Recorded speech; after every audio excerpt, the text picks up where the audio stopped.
Turning point है, इसलिए किसान आंदोलन के लिए किस तरीके से टर्निंग पॉइंट है वो अभी हम बात करते हैं। सबसे पहले अगर आप कुछ रिकॉल, जो इतिहास के छात्र होंगे वो जान रहे होंगे कि किसान आंदोलन में कुछ किसान आंदोलन यूनाइटेड प्रोविंस यानी कि जो उस समय, जो अभी वर्तमान में उत्तर प्रदेश है, उस क्षेत्र में बहुत सारे किसान आंदोलन चले। उसमें सबसे महत्वपूर्ण किसान आंदोलन था प्रतापगढ़ क्षेत्र में एक किसान आंदोलन बाबा रामचंद्र के नेतृत्व में चला था, जो 1920 में चला हुआ है। इसके बाद दूसरा किसान आंदोलन एक मदारी पासी के नेतृत्व में हरदोई, बहराइच और सीतापुर इस क्षेत्र में चला। इसके बाद अगर आप देखेंगे इसी पृष्ठभूमि में एक और किसान आंदोलन चल रहा था जो चौरी चौरा के नाम से आप जानते हैं। आपने चौरी चौरा घटना के बारे में सुना होगा। चौरी चौरा की घटना के बाद क्या हुआ उस क्षेत्र में, उसके बारे में आपको बहुत कम जानकारी होगी। इतिहासकारों ने भी बहुत ज्यादा इस पे चर्चा ही नहीं की कि किसान आंदोलन जब खत्म हो गए तो उसके बाद जो किसान नेता थे उनका क्या हुआ और ये किसान आंदोलन किस तरीके से राष्ट्रीय स्वतंत्रता आंदोलन था जो कांग्रेस के नेतृत्व में या किसी गांधी जी के नेतृत्व में चल रहा था, वो उनका आंदोलन और किसान आंदोलन में क्या डिफरेंस है। आपको इस पूरे डिस्कशन के माध्यम से मेरा यही प्रयास रहेगा समझाने का कि किस तरीके से किसान आंदोलन जो राष्ट्रीय आंदोलन है उससे विभिन्न था और 1920 के बाद कैसे किसान आंदोलन ने अपनी पहचान खो ली और किसान आंदोलन पूर्णतः किसमें समाहित हो गया, राष्ट्रीय आंदोलन में।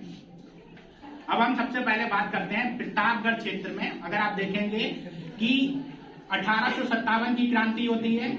अगर आपने सुना होगा 1857 की क्रांति में उत्तर प्रदेश का एक बहुत बड़ा योगदान था और 1857 की क्रांति में मुख्यतः किसानों ने पार्टिसिपेट किया था।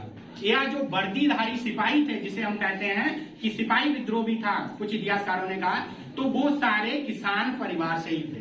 ठीक है, तो 1857 की क्रांति जो ज्यादातर इतिहासकार कहते हैं कि एक सिपाही विद्रोह था या, लेकिन अगर आप किसान आंदोलन की दृष्टिकोण से देखेंगे तो 1857 की क्रांति कहीं ना कहीं एक किसान आंदोलन था।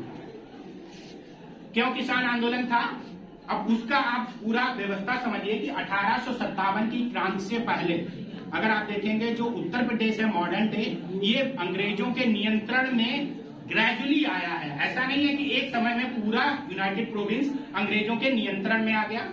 इसका तात्पर्य ये है कि आप देखेंगे 1764 बक्सर का युद्ध और बक्सर युद्ध के बाद 1765 में बनारस रीजन इनडायरेक्ट अंग्रेजों के प्रभुत्व में आ जाता है अप्रत्यक्ष रूप से।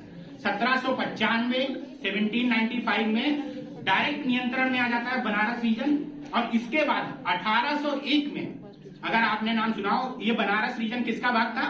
बंगाल प्रेसिडेंसी का। अभी यूनाइटेड प्रोविंस बना ही नहीं। ठीक है, इसके बाद 1801 में एक बोला जाता है सीडिड प्रोविंस। हमारे उत्तर प्रदेश का नाम एक सीडिड प्रोविंस भी है। सीडिड प्रोविंस का मतलब था अवध के नवाब ने कुछ क्षेत्र जिसमें गोरखपुर, बस्ती और फैजाबाद रीजन है अंग्रेजों को दे दिया, जिसे कहते हैं सीडिड प्रोविंस। ठीक है, इसके बाद 1816 में युद्ध हुआ मराठों के साथ और कुछ बुंदेलखंड रीजन और कुछ रुहेलखंड रीजन जो अंग्रेजों के नियंत्रण में आ गया, जिसे कहते हैं कॉन्कॉर्ड प्रोविंस। तो इस तरीके से एक शब्द आता है जिसे कहते हैं सीडिड एंड कॉन्कॉर्ड प्रोविंस। ठीक है।